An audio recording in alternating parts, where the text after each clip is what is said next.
Well, welcome to As in Heaven, Season 3. As we get to the end of this season, my name is Jim Davis. I am your host and pastor of Orlando Grace Church, and I'm joined by our executive producer and episode co-host, Mike Graham, and our guests from across the pond, Andrew Wilson and Glen Scrivener. I got to know Andrew at TGC's Good Faith Debates back in Season 1 in Washington, D.C., and I appreciated the dialogue that you had with Bob Thune on gun control and the right to bear arms. Andrew is the teaching pastor at King's Church in London. He is the author of God of All Things, Rediscovering the Sacred in an Everyday World. And Glen is an ordained minister and an evangelist in the Church of England and who preaches Christ through writing, speaking, and online media. He directs the evangelistic ministry Speak Life. Originally from Australia, Glen now lives with his wife, Emma, and their 2 children in London, England, and they belong to All Souls Eastbourne. He is the author of several books, including The Air We Breathe, How We All Came to Believe in Freedom, Kindness, Progress, and Equality, and 321, The Story of God, the World, and You.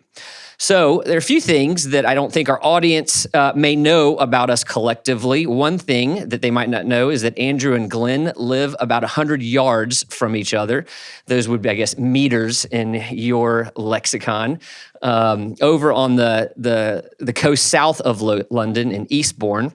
Something else people might not know about Andrew and Glen is that they are currently in production for a brand new podcast, yet to be named podcast, and we'll have more on that later on. And while we're walking down this line of thinking of stuff you might not know, one other thing that people might not know about Mike Graham and myself is that we have known each other nearly 20 years now, dating back to our time as overseas missionaries in Italy.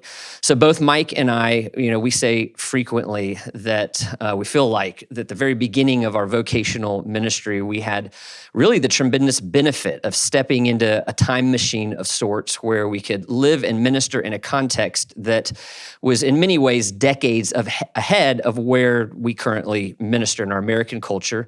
And it's not a perfect indicator, and I'll talk more about that in a minute, but in areas like sexuality, gender, politics, and institutional distrust, we do feel like we got to have a glimpse down the tunnel of time that we're very thankful for. So we both remarked that we felt that time was formative for us, especially now that as we've seen the American culture really move into these waters that have been previously charted by much of Europe as we continue to progress into what most everybody now would call post-Christendom context. So in light of that, we wanted to have an episode here toward the end of the season that talks with some brothers in Christ laboring in a European context to help us understand a little bit better where we might see our culture going, how we might minister in the context in which we find ourselves now. So after that long introduction, thank you two for joining us here today. Thanks for having us. Great to be here. Yeah. All right, we'll dive in. All right, I know that while Europe can be culturally predictive for the U.S., Europe and the U.S. are still very different, and we would be naive to think that Europe is a perfect predictor of where we're headed, as I said. And really, I mainly think of the fact of how the church and the state have been so integrally linked in Europe, and really not at all in our history in the U.S., and that alone changes the trajectories. But with that caveat, to start out, as non-Americans, what is it that surprises you about the American church, and what aspects of the church do you look at and they feel all too familiar? Glen, if you want, we can start with you.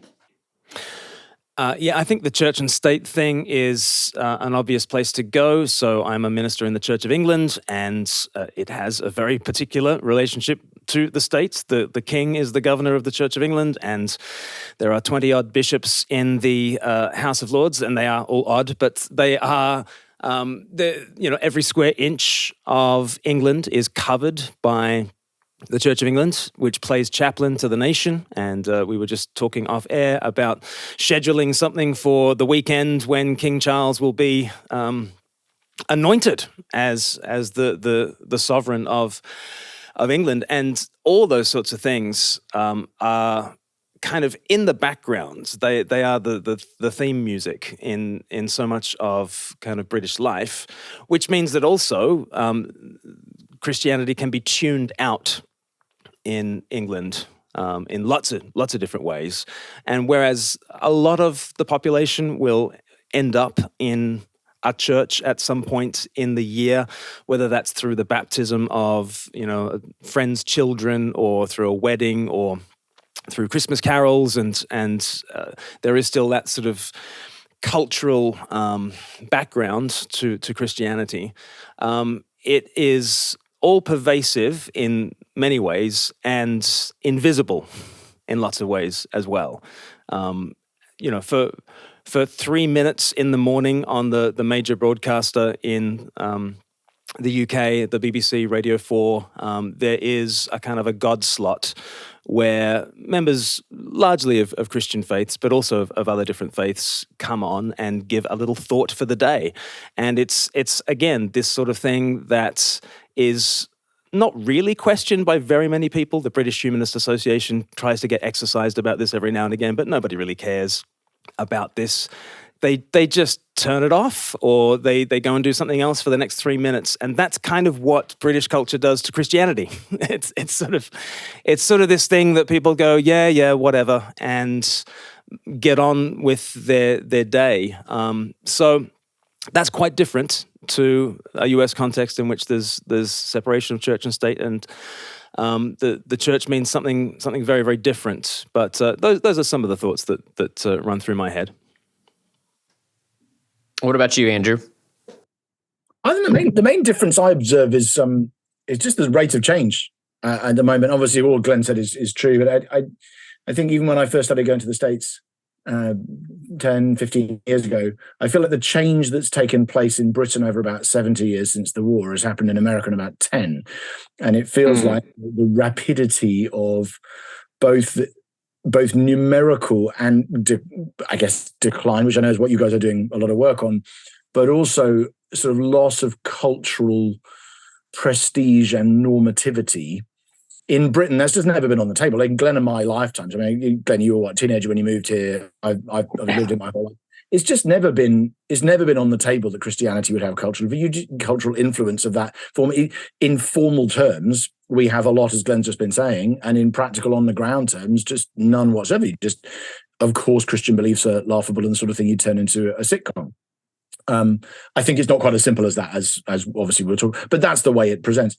Whereas in the States, I think it's gone from being, in large parts of the country, clearly not in New York or San Francisco, but in much of the nation, it's dropped much more quickly than that. Even, I would say, even in the last decade. I know you guys have tracked the numbers much better than me, but at a sort of public level of credibility of Christian faith, particularly within sort of white middle American spaces, which I think is often what we're talking about. And that's just vastly different from what we've experienced. So in some ways, we, I think, have still got far less cultural prestige than the American church, but our trajectory is fairly steady. And in America, it seems to be in a much more, which in my experience with American friends and pastors and church members, means a sense of shock and disorientation and, sense of loss is much more acute. Whereas I think in Britain, people are going, we didn't really sign up for that, because no one's really expecting to have any cultural power or prestige. But that has been, for much of the last 4 decades, a feature of American church life. So that's probably the main difference I would notice. So what would you say, I think you identify this really well, because our research, as we've said, has shown that 40 million Americans have left the church largely in the past 25 years. And so this can be this kind of loss, as you put it, and change. All change is loss. I mean, that's what we do as pastors. People experience change. There's a measure of loss. We point them to Jesus. How would you kind of living in the context that it feels like we're moving into in some ways, how would you minister to people in the United States from your vantage point? Well, I broke first. I didn't know who that was addressed to, so I think it's very hard to comment from a distance in an important way, because because I haven't served in a context where that has been lost. I've been in a context where it hasn't really been there in the first place. I'm a nonconformist, so I don't have, and perhaps an Anglican perspective would add something here. So I'll give Glen time to think of something profound to say. But I think, to me, the adjustment to a sense of the exile idea, I know some people don't like that language. I personally think it's really helpful, sojourners and exiles wandering in the world, that the church in some ways is assuming its more normal place, historically speaking, when it is more on the margins, and when it's saying this is a very different story to the one you live by. This is obviously going to be laughed out of the room in lots of ways, but this is why it's distinctive. This is why it's for the common good, and the Jerusalem in Babylon kind of idea, and 1 Peter and letters like that, that I think areas where people have had the experience of having quite a lot of wealth, prestige, cultural power, movies made, CCM, contemporary Christian music, all sorts of things, which would make the chart. I remember being a kid and hearing that in America, the music was like Christian music was in the charts. I just couldn't fathom how that was possible. And I think probably helping people adjust to the reality of what most Christians have experienced for most of history, which is a marginality and being very visibly sojourners and exiles and looking like oddballs in culture. I don't know whether that would strategically, tactically work in a lot of American settings, because I think it's more complex than the picture I'm painting. There are some parts of the country where there is still a lot of cultural prestige to being Christian, and some where there hasn't been any for 50 years. So I'm overdrawing the distinction, but I think I would probably want to help people work. In fact, I do. And when I'm in the States, we quite often talk about this with brothers and sisters about it. But I think in some ways the challenge is greater for an American church which has lost that more rapidly than it is for a British Christian who has just never grown up expecting not to be laughed at for being a Christian. And so I feel like we might have some things to share, but our journey there is very different, and in a way I wouldn't want to presume. But Glen, come on, you, the Anglican in you must have something wise to say here. Well, I'm going to let you, Glen, I'm going to let you answer, but I would like, if you can work in that answer, maybe what are some of the blessings of living as a sojourner or in exile that would encourage people faced with such? So say whatever you wanted to say, but I want to pull on that thread. Yeah, no, I think there are definitely benefits, such as I do a lot of work going onto college campuses and talking to students, and I think over the last, in fact, I've been doing that for the last 20 years. And in that 20 years, I think there has been a sense of, in the apologetic sphere, Christians making the case for whatever it is, and kind of standing against the cultural tide that is coming our way, and are saying, no, stop. And we're kind of getting out in front of the traffic, and we are telling the culture not to come the way that they're going. And what I think is far more possible and far more fruitful in a time of weakness, and in a time when we don't have the cultural ascendancy, is to kind of almost step aside and usher them through and just say, well, if you must go that way, fine, it is sinking sand. We'll be over here on the rock when you're ready. And there's much more of that sense of being able to build something solid and saying, the refugees from the sexual revolution, when you're ready, we're here to receive such refugees. We're going to build this counterculture, and away we go. And the passage I keep thinking back to is actually Genesis chapter 14. And Abraham is living in tents by the trees of the oaks of Mamre.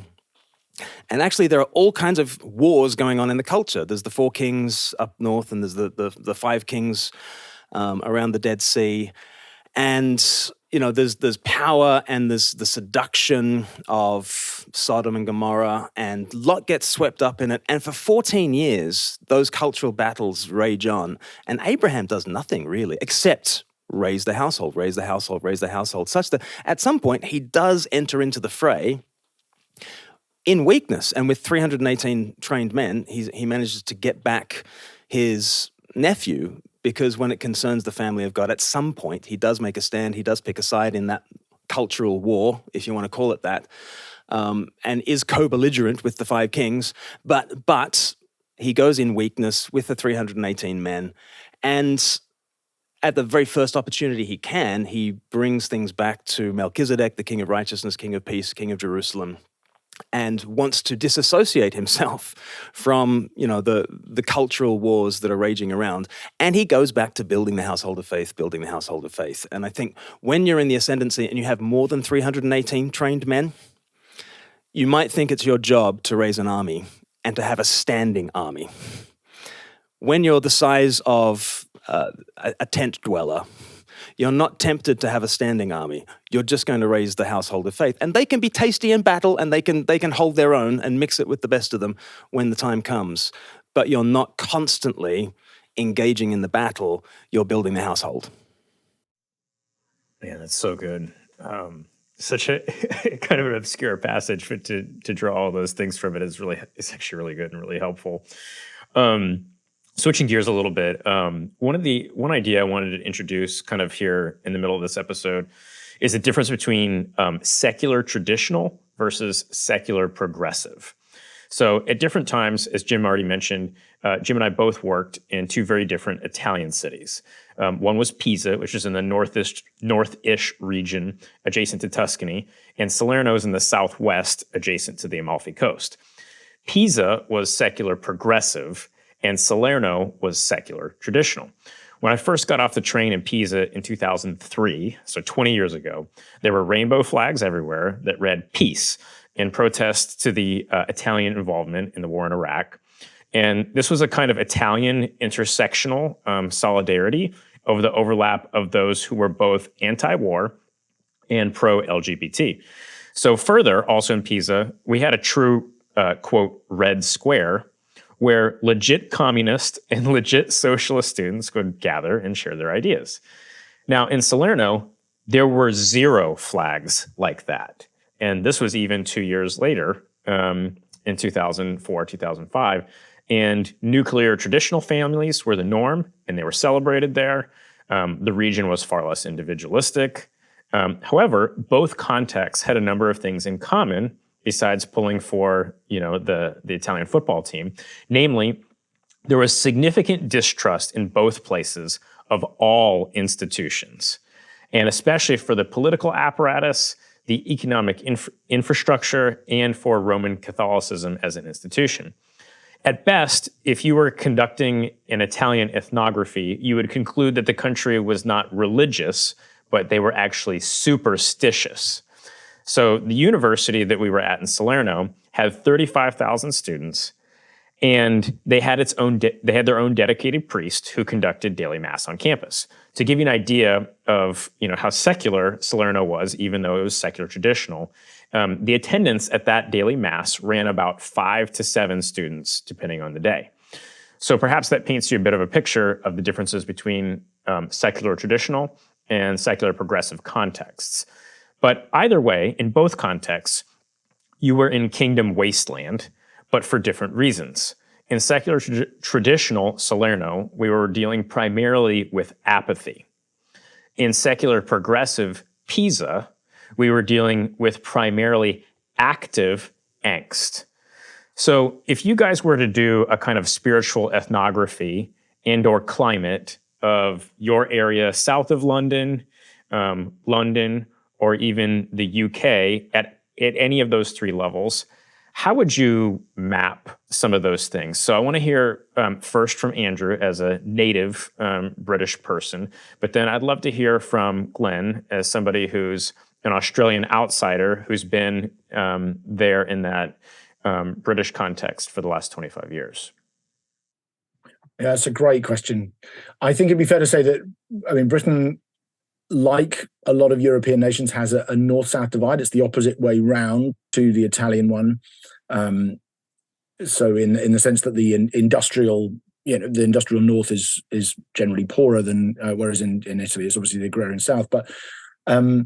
But I think we don't have, it's not to the same degree as that. There's no, I don't think there are areas in Britain really like Puglia or Campania, which are as traditional as that. I think Italy has been a more traditional society for a long time, and that goes back to Industrial Revolution and probably Protestantism, to be honest. So it is different in that way.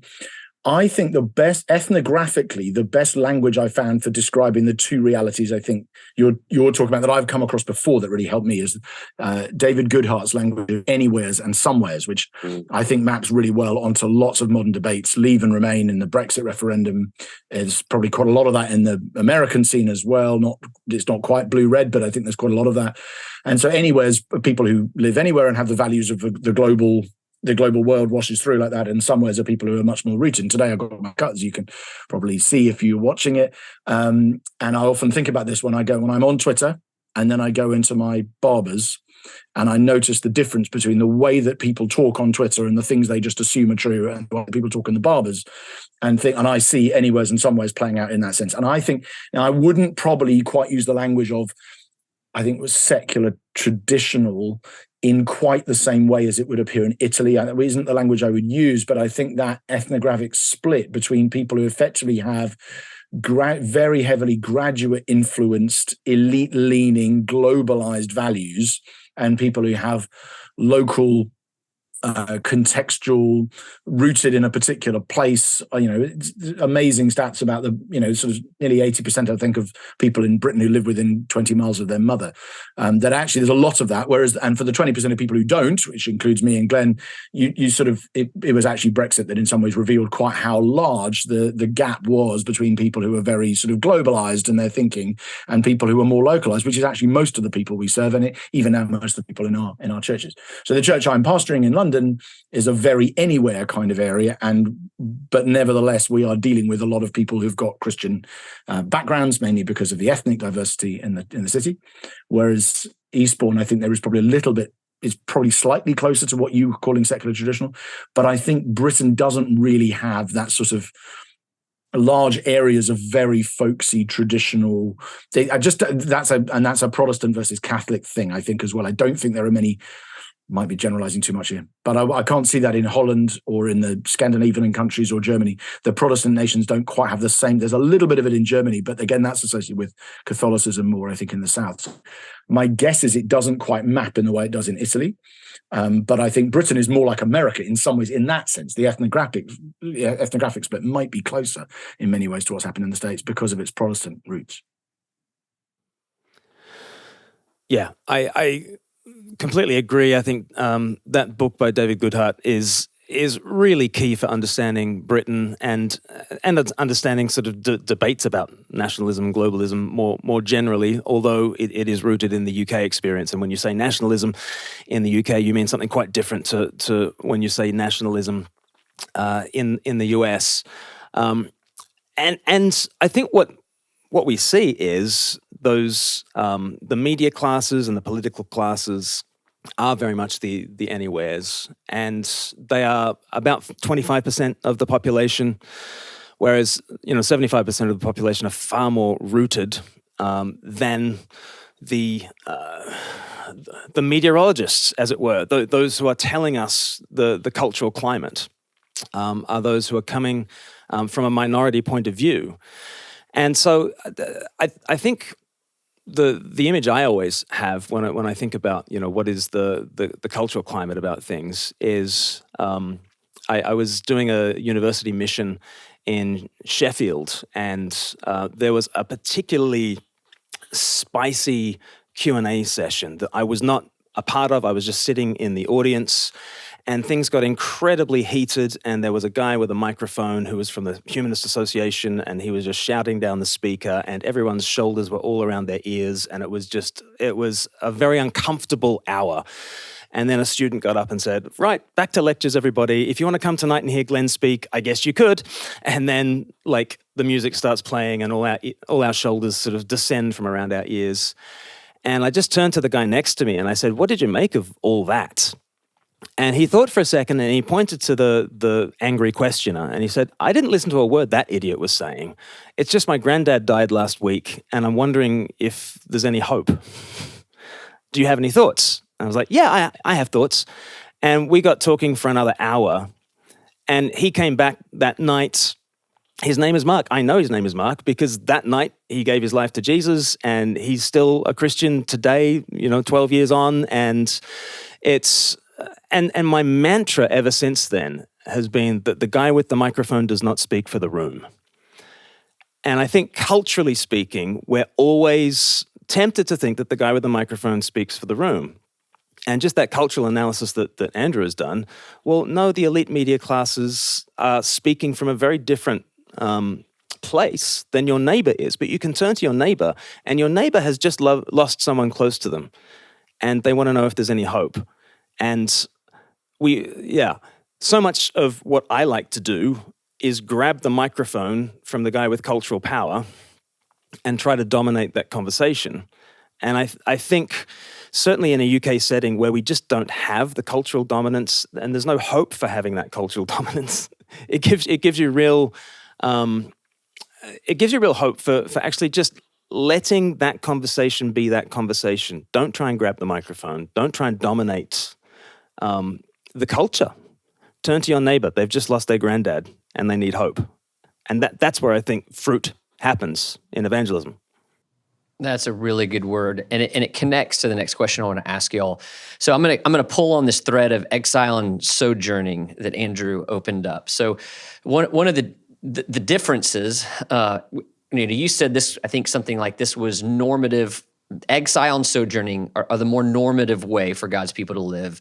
We talked about Abraham, Daniel, the early church. We could include in that. I think you can make a strong biblical case for it. I agree with you. And one of the differences between living in the era that we've lived in the United States and being exiles is where we exercise our influence from. Is it the seat of power or is it from the margins? I made a comment in a sermon, this is a couple years ago now, that I really didn't think was that controversial. I certainly didn't mean it in any kind of prodding way, but I just said, hey, I think a lot of the ministry that God has for me as pastor of this church, Lord willing, for the next 20-something years, is going to be walking with predominantly white Christians through the loss of power in our culture. And I just felt like I was saying something that was true and a part of what God is calling the ministry I'm in here. Well, it really didn't sit well with a lot of people, and I had to really walk through a lot of fears in that statement and misunderstandings of what I was getting at.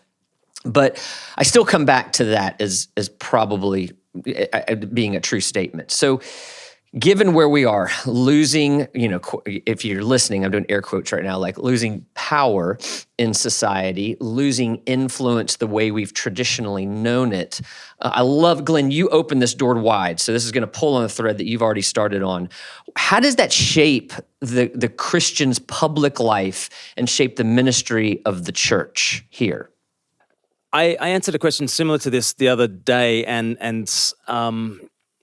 it occurred to me that keeping Sunday special was part of the answer to this. Now, Keep Sunday Special was a slogan of those who wanted to have Sunday trading laws here in the UK and keep the supermarkets from being open on a Sunday and be Sabbatarian in that sort of sense. And Keep Sunday Special was a kind of a cultural posture, and it was part of Christians saying no to the world and putting their hands out and trying to stop the stampede that was coming the other way. No, let's keep Sunday special by not opening the supermarkets on a Sunday. And I think part of the posture is actually okay, let the culture go that way. If Walmart and Target or whoever wants to open on a Sunday, you can open on a Sunday. Away you go with your 24/7 kind of consumerism, atomization projects. Enjoy. We'll be over here on the solid rock. And I think keeping Sunday special in the properly kind of church sense of things is having a little mini Christmas every Sunday. A family gathering that you actually want to be at, that is close-knit, that is hospitable, where we truly know each other, where we sit down and feast together and enjoy Christ together. And that to me is part of kind of retreating to the solid rock of church, letting the culture be the culture and saying, we're doing something weird, we're doing something different. Come and join us in this counterculture over here. And so I think a lot of focus then becomes Sunday, Sabbath, the Lord's Day, building family, building community that is thick and that is a true counterculture. That's where some of my thoughts go. Yeah, I entirely agree. I think there is a freedom that comes from people not really caring, people in the culture not really caring what you think about things, because your agenda doesn't have to be set by the questions that everyone else is asking. And I think that's easy to say and much harder to do in a social media age where people want to have an opinion on everything. But I do think it can be, I think in many European churches, I think there's a lot of loss to it, right? So I'm not romanticizing the European experience. Far fewer people are Christian in my country than yours, as far as I know, people based on church going, and it'd be far more difficult in a lot of European nations. So I'm not in any way going, this is the way to go. But I think one of the advantages that has, and one of the things that the church can profit from, is it just becomes very clear that the church and respectable society are just completely different things, because you just can't do the two things together. And I think when the two get enmeshed, and obviously this happened in a way, much of the outflow of it is good, but this happens when the church reaches enough of the Roman Empire that it eventually becomes entangled with the Roman Empire. And the consequence of that, many of them have been good, some have been bad, and it's lasted 1,500 years so far. And in many of the things we believe now and believed by my neighbors or people in the barbers are caused by that enmeshing. So there's a lot of good stuff there. But one of the dangers of it is that it becomes harder to tell where the church stops and polite society or the state or the market or whatever start. And I think when the church is stripped of that, as painful as that can be, and it's obviously happened in many Middle Eastern nations long before it happened here. The first countries to become post-Christian in that sense would be in North Africa and the Middle East, and some with the rise of Islam 1,300 years ago. So we've been, or 1,400 years. So we have been here before, and much of it can be very difficult for the church and for the progress of the gospel in that nation. But one of the strengths of it can be that clarifying what the church is actually for, and not as, Glen's words, I know he's talking about, and I'm not an Anglican, so I don't have to defend it, but chaplain to the nation, thought for the day, little nice bit on the side, that actually becomes much harder to sustain a sort of, oh, hello, yes, we're still here, I'm sure we'll just encourage you in what you're doing. It becomes more prophetic critique, and an alternative counterculture just becomes an inevitability, because as long as you're faithful to Christ, you're going to end up looking thoroughly different from the world around you. And I think that can actually serve and strengthen the church's witness, even though it makes the cultural environment sometimes harder. So, Jim, I bless you for taking that on, for saying that even in a regular message. I think that's exactly what I think the challenge from American pastor friends is. And I commend you, because that's what I observe when I'm there. I'm thinking, wow, this is going to take a lot of pastoral heavy lifting to help people get from where they have been to where they now are and increasingly will be by 2030. And you think, wow, and as you say, particularly in the white mainstream evangelical church, which is the setting that we're primarily talking about. And I think that we have, for the many challenges it presents to be in a post-Christian environment like we are in Europe, it does protect us from some things as well, and makes that distinction between church and world much easier. Both of you have spent extensive time in the U.S. as well as the rest of Europe, in addition to residing in the U.K. What do you think are some things that we can be expecting in America that are likely coming next that we haven't maybe yet seen yet? And what does it look like for us to prepare for some of those things that we might not yet have seen? How's your crystal ball, Glen?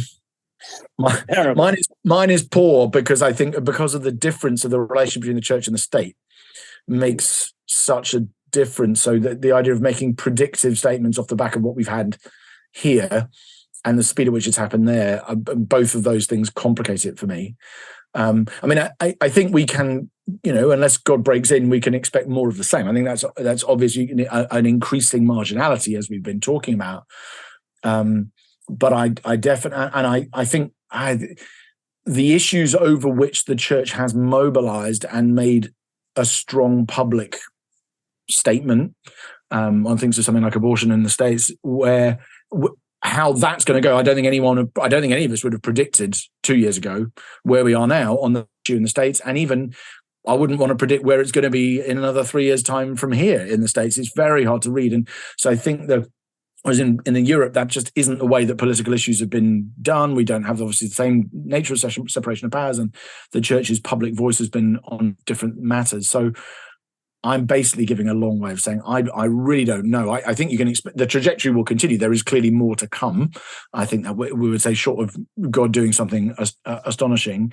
And I think the church's journey in coming to terms with that, as we've been discussing, is probably more difficult than it has been for certainly adults in my lifetime. It might be that someone who was alive, who was a Christian pastor through the 1960s, when John Robinson was writing Honest to God and the Beatles and then the drug culture and then the sexual counterculture all came out at once. In that 10-year period in Britain, people probably were asking the same kinds of questions about the loss of cultural prestige. But in my lifetime, that isn't something I've known. So I wouldn't really know what's next. And I think it'd be a brave man to guess. But fortunately, we have such a brave man with us, and he's Australian. Glen, what is going to happen in the next 10 years in America? Have you got a pencil and a piece of paper? Here is, in 2024, there it is. I wonder whether one thing that perhaps has happened in Australia and the UK, and it's definitely happening in the US as well, but there is that sense of the pastor's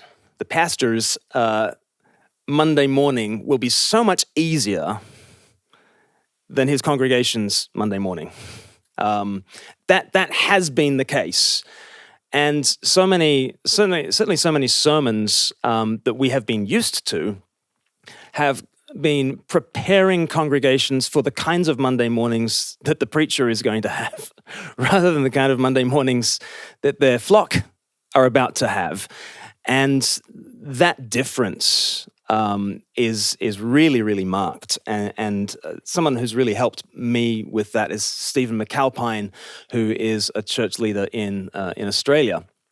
And he was the first one who put me onto that line that so much of our preaching prepares congregations for the kind of Christianity that the preacher lives, which is becoming quite different to the kind of Christianity if you are in the workplace and you are having to navigate the world of, HR wants me to put my pronouns at the end of my email, and what do I do about LGBTQIA plus day and Pride Month, and what, these are issues that pastors have very little experience of, and where their congregations actually have the wisdom and need to kind of lead the conversations in lots of different ways.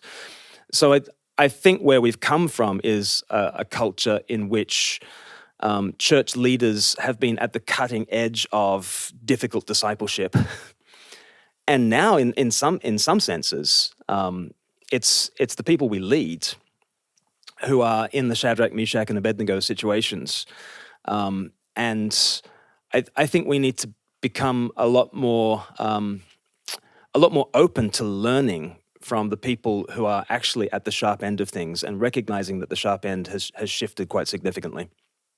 All right, so one very personal question here. Orlando, according to Barna, has the same percentage of evangelicals as New York City and Seattle. But obviously it feels very different because our context is dechurched, their context is unchurched. But we also recognize that typically dechurched families are going to have unchurched kids. And so parenting is a question. I think it's a common fear, raising our kids in a society. It's very different than we grew up in. I have 4 kids, 8 to 15. Mike has 2, 4 and 6. Is that their ages? What did I get wrong? Okay, 4 to 6. All right, beautiful kids. Just quick answer. We'll start with you, Andrew. What encouragement can you give us wanting to faithfully raise children in a very different context than we grew up in? Yeah, well, to be honest, this is where we get practice at the thing that Glen was just saying about pastoring our people through things, because this is where my kids come back, and my 6-year-old's got the sort of book with, people who changed the world, and he goes through page at a time, and it's all these sort of great heroes of the past. They've all the Christianity's been stripped out of, you're never going to get a story about Olaudah Equiano that actually talks about Christianity. It's all going to be about the fact that he was just against slavery, which of course he was. But then you get to the final page, and it's this massive rainbow fest of all these brave people who fought for gay marriage. So Sam at age 6 is sort of, that's where we're reading it. And so I think the encouragement is actually just always just to lean towards rather than lean away from those issues. And I think that's also going to really help us as those of us who are pastors to disciple people who have got the very same questions, because it's coming to all of us too. And Linus would say this is a great opportunity to talk about family, about love, about marriage, about, to the degree that you feel comfortable to do it with a 6-year-old, about what sex is or how it works. But so many things like that where there's just an awful lot to be said, and much to be even affirmed and embraced. It's always been very difficult. What the way these things are done strategically is to sort of force you into a position where you've almost got to deny everything or accept everything. And of course, you never do that. You say, "What do you think about that?" And you talk through these things, even as a parent, and say, "Actually, well, that's really good. It's really good to include and value people, and they're different, isn't it? It's really important to make sure that people aren't excluded because of this and this. Well, what do you think about that? And how do you answer?" And so, and because Scripture speaks of all of these things as well, to be able to read, you really are almost reading your newspaper with one hand and the Bible with the other, because you go into bed, you're reading the book they've been given from school for their reading projects, and you're reading Scripture as well and talking about the interface between the two. And I think in doing that, you have great preparation, and you're almost catechizing yourself as a parent and as a pastor to handle these issues that are facing everybody in the workplace, as Glen was saying. So to me, that it is a real encouragement. I'm not just being sunny about it. I think that without that, I'd feel like I'm always handling these things a degree removed away. But when it's in my child's bedroom, and that's what we're talking about today, and well, what about this child in my class who's got 2 mums? But and then you go, wow, well, let's talk about that, and then learn how to contextualize Christian sexual ethics to a 6-year-old who might say anything about what you've told him the following day. It's fantastic training. Yeah.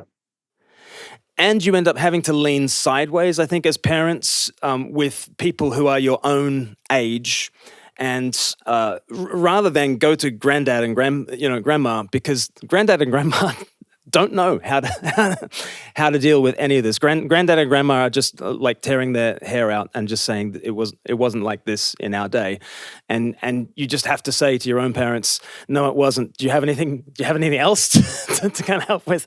And what certainly what we're finding in church life is that this sort of cohort of people in the same generation are figuring it out as we go, but it does help us not to silo off into the nuclear family, and to just palm things off to granddad and grandma, but to actually lean on those who are around you and at the same stage of parenting, and certainly like within our church, we're having lots of meetings coming together, and parents just getting their heads together, praying together, thinking again about this, and being really prayerful about it, which I don't think would happen were it not for these issues that we're kind of facing for the first time, and so it cuts across generations in some senses. It means that you don't just rely on the generation above.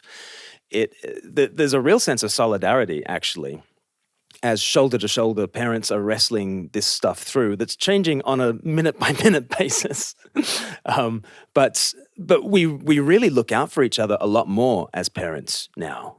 I find we're really kind of like on each other's side and praying for each other and figuring out the different challenges that the school down the road is doing this kind of transgender ideology in their year 3 class, and I'm going to pray for your child in that, and you can pray for my child in that. There's a lot more solidarity in that, rather than just we're in the nuclear family doing our little thing.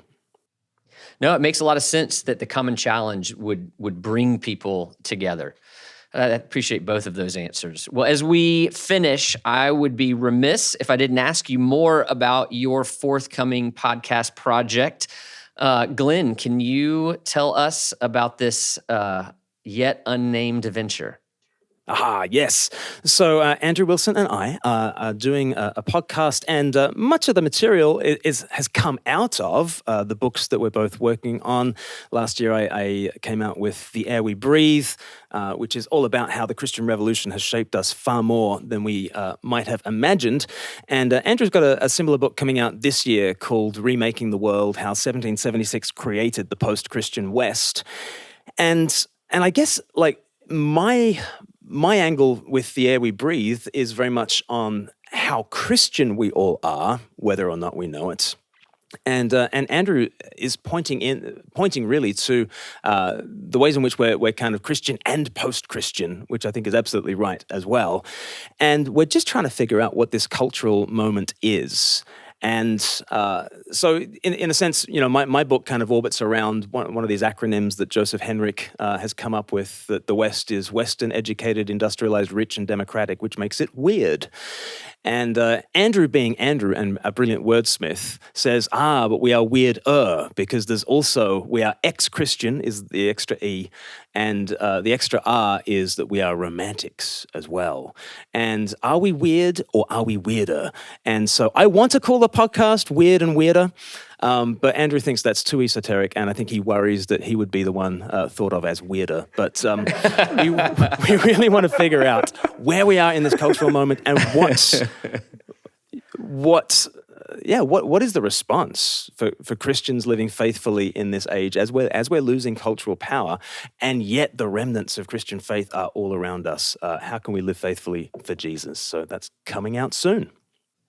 Well, now that you've explained it, my vote is for Weird and Weirder. I think it makes sense, and I love the idea that Andrew would be the weirder person. So that's my vote.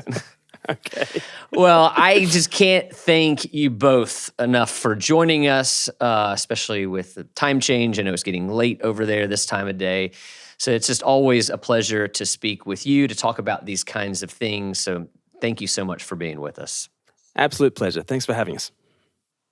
Well, make sure you stay with us next week when we talk to Jake Meador, editor-in-chief of Mere Orthodoxy, about the church in exile. So we're going to continue that thread and the merits of an exilic posture as we navigate the broader complexities of the dechurching phenomenon in America.